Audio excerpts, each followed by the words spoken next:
Miss हयात। मुराद sir, तुम अभी भी उसे सर कह रही हो? यार अभी तो तुम अपने बॉस की इतनी बुराइयां कर रही थी और अभी फौरन से मुराद साहब कहने लग गई।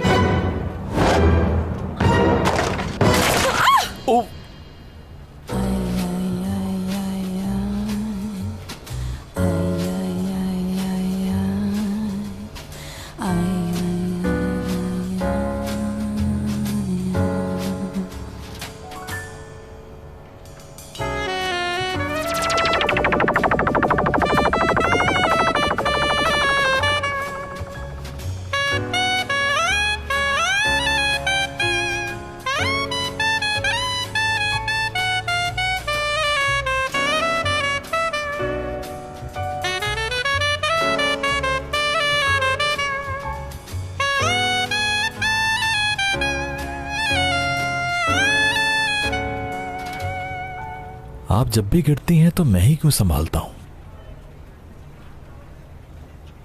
मुझे क्या पता, मैं जानबूझकर थोड़ी गिरती हूँ जो आप आके संभालें। अब छोड़ दूं क्या? छोड़ दे। ठीक है। ओह खुदा, मैं फिर से गिर गई। I'm sorry। मैंने कहा था ना कि जब भी आप गिरती हैं मैं ही संभालता हूं।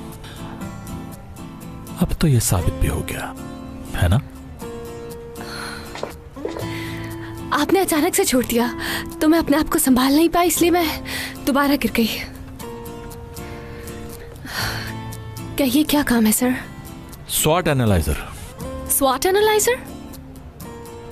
स्वॉट एनालाइजर के बारे में आपको कुछ नहीं मालूम जो ऐसे पूछ रही हैं? नहीं नहीं, सब पता है मुझे। इस बारे में तो मैंने बहुत रिसर्च की हुई है, सच में।